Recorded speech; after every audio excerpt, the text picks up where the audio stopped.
Hola a todos y bienvenidos a Biología de Tranquis. En el episodio pasado tocamos un poco el tema de la clasificación de los organismos vivos y cómo iba cambiando a medida que nuestro conocimiento aumentaba y nuestros criterios se ampliaban. En realidad la idea surgió cuando estaba escribiendo este episodio y vi que el tema daba para mucho más que una aclaración de un parrafito. Así que hubo un pequeño desvío del plan, pero hoy volvemos a nuestra programación habitual. Vamos a empezar a hablar de un grupo de animales que me ha encantado desde pequeñito y que viene muy bien que conozcáis, porque son, sin duda alguna, los animales más exitosos sobre la capa de la Tierra. Empecemos con los artrópodos. Y digo empezar porque sería una locura intentar cubrir una parte sustancial de este grupo de animales tan extenso y diverso en 20 minutos. Así que hoy veremos una pequeña introducción general y la usaremos como base para ir cubriendo distintos subgrupos y temas relacionados de vez en cuando. Calculo que mediante este método tendremos un conocimiento adecuado del grupo en unos 300 años más o menos. Y es que los artrópodos son un filo de animales que contiene muchísima diversidad. Un filo en filogenia clásica es un nivel que está justo por debajo de reino. Eso quiere decir que, si están bien hechos, los distintos filos deberían representar adecuadamente las grandes variedades de animal que existen en nuestro planeta. Por poner un ejemplo, otro filo importante es el de los cordados, que nos incluye a nosotros junto con pájaros, serpientes, tortugas, ranas, ajolotes, zorros, gatos, tiburones, lampreas y algunos más. Cuando lo vemos con cordados es fácil hacerse una idea de que un filo es un grupo amplio, en el que los animales comparten plan corporal y características fundamentales, pero que pueden variar mucho dentro de esos parámetros. Podemos ver esta diversidad claramente representada en los artrópodos, que en la versión clásica de la clasificación están divididos en 4 grupos principales. 1. Los insectos o hexápodos, con cosas como abejas y avispas, escarabajos, libélulas, pulgas, pececillos de plata, moscas, etc. 2. Los quelícerados, que incluyen arañas, escorpiones, garrapatas y ácaros, pero también otros animales más extraños como las arañas de mar o los cangrejos de herradura, y también algunos animales fósiles notables como los aterradores escorpiones de mar, también llamados euripteridos. 3. Los crustáceos, que incluyen los familiares cangrejos, camarones y langostas, pero también otros animales como las diminutas criaturas que componen el krill, o las artemias que viven en lagos salinos y se venden en cajas como juguetes, o los cirrípedos como balanos o percebes, que son inmóviles y muchas veces se confunden con moluscos. Finalmente, el 4. grupo son los miriápodos, que incluyen a los pacíficos 1000 pies y a los un poco menos pacíficos 100 pies o escolopendras. Es necesario resaltar que esta clasificación está anticuada. Y aquí entramos en los temas que os comentaba el episodio anterior, de forma muy breve porque tampoco es algo muy emocionante. Gracias a estudios moleculares, ahora sabemos que los crustáceos y los insectos están más cerca de lo que pensábamos. Es más, algunos crustáceos están más emparentados con los insectos de lo que lo están con otros crustáceos. Los crustáceos, entonces, son un grupo que Willi Hennig, del que hablábamos en el episodio anterior, llamaría parafilético. Son todos los que están, pero no están todos los que son. Crustáceos e insectos tienen todos un ancestro común, y si dejamos fuera a insectos arbitrariamente, los primeros quedan incompletos, y los segundos, huérfanos. Esto ha llevado a la fusión de los 2 grupos de crustáceos e insectos en un único grupo llamado Pancrustacea, traducido estrictamente como todos los crustáceos, pero interpretable liberalmente como crustáceos ampliados. Así que tal y como están ahora las cosas en los artrópodos, tenemos 3 grandes grupos: quelícerados, miriápodos y pancrustáceos, y dentro de estos últimos los insectos serían básicamente una rama de los crustáceos que se han adaptado a vivir fuera del agua. Vemos entonces que los artrópodos son un grupo que contiene animales muy variados. Os dejaré de todas formas un par de fotos en la descripción, por si os ayuda a haceros una idea. Y hablando de eso, la semana pasada hice un infográfico con un poco de material visual para ampliar las explicaciones del episodio de la clasificación, y quizá haga algo más así más adelante. Esto no va a ser algo en lo que me vaya a apoyar para el programa, y sin lo cual no se puede entender. Solo una forma de sacar, cuando tenga tiempo libre, algún dato complementario al que le pegue más el formato visual que el auditivo. Los iré colgando en Facebook e Instagram para los que tengáis interés. Pero volviendo al tema, Pese a tanta diversidad, todos los artrópodos comparten una serie de características básicas que son las que le dan su identidad al grupo. El nombre del filo artrópodos quiere decir patas articuladas, pero así de buenas a primeras este nombre no parece tan descriptivo. Nosotros también tenemos patas articuladas al fin y al cabo. Pero las patas articuladas de los artrópodos son especialmente importantes debido a las dos razones que identifican realmente a este grupo de animales, y que vamos a tener que entender primero. La primera es un cuerpo segmentado, es decir, compuesto de una repetición de módulos idénticos colocados uno detrás de otro. En su forma más simple podemos imaginarnos un animal segmentado como un tren. Tiene una locomotora, o cabeza, y un vagón de cola, o trasero, y entre esos dos extremos encontramos un número variable de vagones iguales. La segmentación no es exclusiva de artrópodos. Parece una buena estrategia para construir un cuerpo funcional, y se ve en otros grupos de animales, entre los que destacan por un lado los anélidos, el grupo de las lombrices, las sanguijuelas y los gusanos de tubo de las profundidades abisales, y por otro los vertebrados, nuestro propio grupo. Si os resulta sorprendente, pensad que cuando hablamos de segmentación, esta forma tan simple que hemos comparado con un tren, aparece en fases tempranas del desarrollo del embrión, pero luego tiende a complicarse para cuando llegamos al animal completamente formado. Las lombrices son un ejemplo de manual de animal que conserva esta organización durante toda su vida, como una serie de segmentos iguales repetidos. Pero no todos los animales son de manual, y otras veces los segmentos de distintas partes del cuerpo se especializan en funciones diferentes, o se van fusionando en estructuras más complejas a medida que se forma el animal. En el caso de los vertebrados, todo rastro externo de esta segmentación desaparece en el animal formado, pero podemos encontrar signos internos si miramos, por ejemplo, nuestras vértebras o nuestras costillas. En el caso de los artrópodos, el patrón básico de segmentación en forma de tren se ha modificado de forma muy diferente en los distintos grupos, pero en todos los casos deriva de la misma idea, una serie de módulos corporales repetidos que crean un cuerpo alargado, algo que vemos muy claramente en, por ejemplo, las orugas. Esta segmentación en artrópodos es una de las mitades del secreto de su gran diversidad. La segunda es su caparazón, o esqueleto externo, o exoesqueleto. El exoesqueleto de los artrópodos es una estructura compleja, formada de proteínas endurecidas y de quitina. La quitina, por cierto, no es una proteína como solté tan tranquilamente en el episodio de los hongos, sino un polisacárido, una cadena de moléculas de azúcar. Ya he añadido una corrección en ese episodio, pero me da rabia igual. Es increíble lo que se le escapa a uno cuando se despista un momento. Pero bueno, el caso es que el exoesqueleto de los artrópodos es una estructura compleja, formada de proteínas endurecidas y de quitina, un polisacárido que no es una proteína. El exoesqueleto es una estructura dura, que ofrece muy buena protección frente al medio ambiente y a los depredadores. Otro factor importante es que reduce la pérdida de agua desde el animal hacia el aire, dando protección contra la desecación. Esto fue una gran ventaja para los primeros artrópodos que se aventuraron a salir del agua, y los convirtió en animales pioneros de la colonización de la tierra firme. Pero no son todo ventajas. Aunque el material del exoesqueleto de artrópodos es duro, es también muy rígido, una envoltura que constriñe y limita el cuerpo blando en su interior. El primer problema que se les plantea es que cuando el animal crece, el caparazón no crece con él.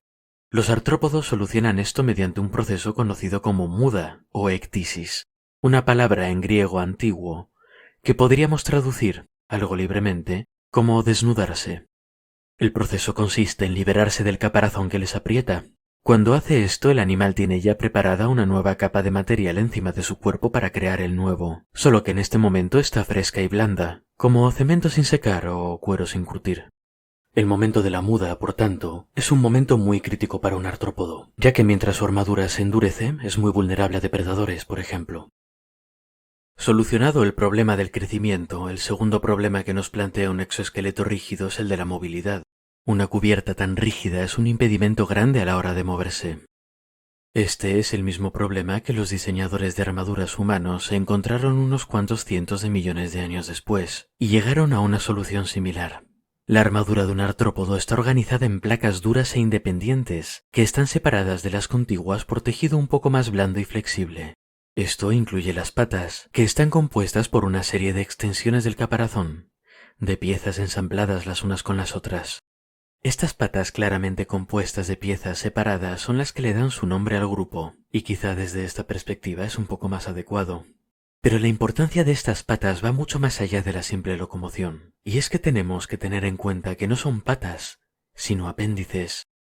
El plan corporal básico de un artrópodo consiste en una serie de segmentos recubiertos de sus correspondientes secciones de exoesqueleto, cada una de las cuales cuenta con un juego de apéndices. Para hacernos una idea podemos pensar en algo parecido a un 100 pies o 1000 pies, aunque no hay que confundir a estos animales con una forma ancestral de los artrópodos. Ellos también están modificados a su manera. Estos apéndices pueden estar adaptados para ayudar al animal a caminar, y en ese caso son patas. Pero pueden también estar adaptados como órganos sensoriales, como por ejemplo en el caso de las antenas. Pueden también estar reconvertidos en instrumentos para cazar o pelearse con competidores, como en el caso de las pinzas de los cangrejos, o a veces en instrumentos más exóticos, como los mazos de las galeras o las, pistolas del camarón pistola.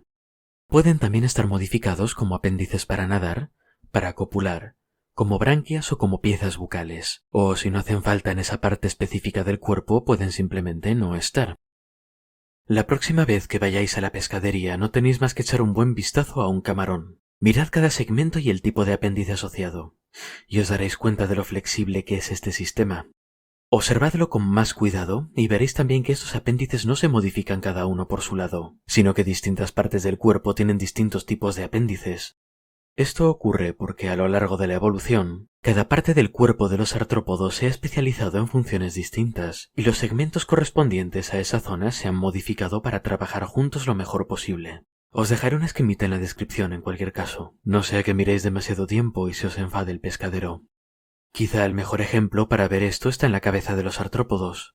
En estos animales la cabeza no es un único segmento, sino un conjunto de ellos que a lo largo de la evolución se han fusionado para formar una única estructura coherente. De hecho, esta fusión es tan completa que es muy difícil determinar el número de segmentos que componen la cabeza en los distintos grupos de artrópodos, y qué segmentos son equivalentes cuando los comparamos los unos con los otros. Los apéndices correspondientes a estos segmentos, además, se han modificado para formar órganos de los sentidos y de la alimentación, y a lo largo de la evolución se han diversificado muchísimo. Los apéndices de la boca, por ejemplo, están mucho menos constreñidos anatómicamente que la boca de los vertebrados. La nuestra tiene una estructura general mucho más fija, que no se puede modificar demasiado sin afectar a los huesos circundantes.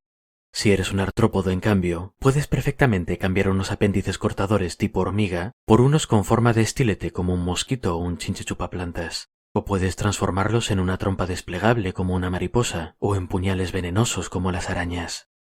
Esto ha permitido a los artrópodos adaptarse fácilmente a explotar distintas fuentes de alimento, y es una de las claves de su enorme éxito.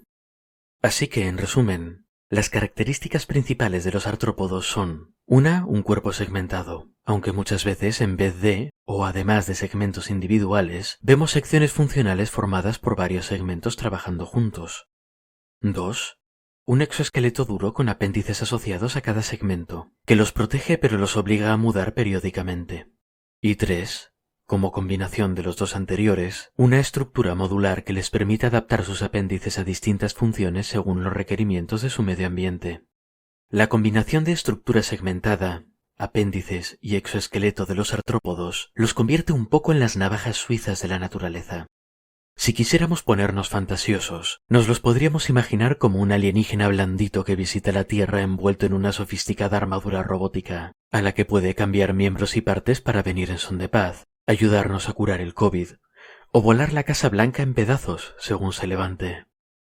El delegar tantas funciones en una capa externa que se puede modificar libremente sin afectar a los órganos y estructuras internas, a su piloto alienígena por llamarlo de alguna forma, les da a los artrópodos mucho margen para mutar de formas que crean variabilidad, pero no rompen nada demasiado importante. Eso les da versatilidad a la hora de adaptar su cuerpo a las exigencias del medio ambiente, y es la clave de la gran diversidad de formas que han ido adquiriendo a lo largo de la evolución.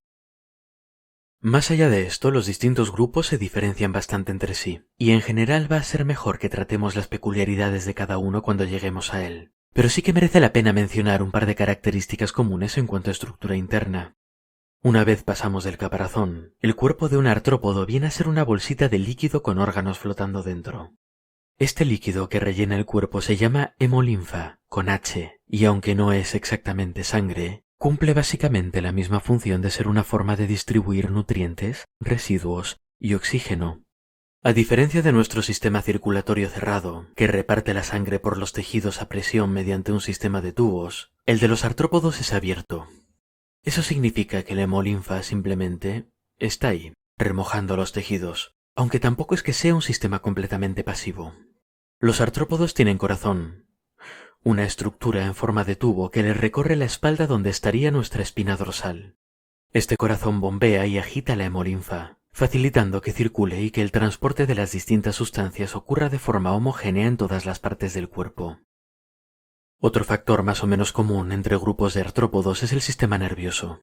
En todos ellos está centrado en dos cordones nerviosos que recorren paralelos y muy juntitos el cuerpo de la cabeza al trasero. A diferencia del cordón nervioso principal de nosotros los vertebrados, que nos recorre la espalda, los de los artrópodos están tendidos a lo largo de su barriga, a intervalos regulares en estos cordones, correspondiendo con cada uno de los segmentos, hay un par de agrupaciones de neuronas, o ganglios si nos ponemos técnicos. Cada uno de estos pares de ganglios están muy juntos, casi como si fueran uno solo, de tal forma que los dos cordones nerviosos no son independientes el uno del otro, sino que están unidos gracias a los pares de ganglios. En la parte frontal del animal, donde varios segmentos se juntaron para formar la cabeza, varios ganglios se han fusionado también, centralizando las señales que vienen de los sentidos y mandando órdenes al resto del cuerpo. Viene a ser un cerebro, solo que en el caso de los artrópodos no centraliza tantas funciones como en vertebrados, y los ganglios son suficientes para manejar las funciones básicas a nivel local. Esto, junto con la falta de presión del sistema circulatorio abierto que hace que no se desangren como nosotros, es lo que explica las historias de insectos que siguen vivos tiempo después de ser decapitados. Pero eso no significa que les guste que se los decapite, así que procurad no hacerlo. Y además tampoco debemos subestimarlos. Los artrópodos pueden no ser tan cerebritos como nosotros, pero construyen termiteros y telas de araña, crean comunidades organizadas, se orientan a lo largo de enormes distancias, vuelan con más pericia que nuestros mejores pilotos y tocan tambores en la playa para comunicarse los unos con los otros. Son animales fascinantes, y no puedo esperar a hablaros más de ellos, pero hablaros más de ellos va a tener que esperar un poco. El próximo episodio será uno de divagaciones. Hace tiempo que no hago uno, y además me van a quitar las muelas del juicio, y la recuperación, como os podéis imaginar, no se presta mucho a grabar cosas. Pero una vez me recupere, os debo un episodio sobre unos animales que despiertan mucho amor y mucho odio. Las arañas. Y después, quién sabe, ahora que hemos desbloqueado a los artrópodos, tenemos para unos 300 años de temas. Hasta la próxima pues, y espero que hayáis disfrutado el episodio.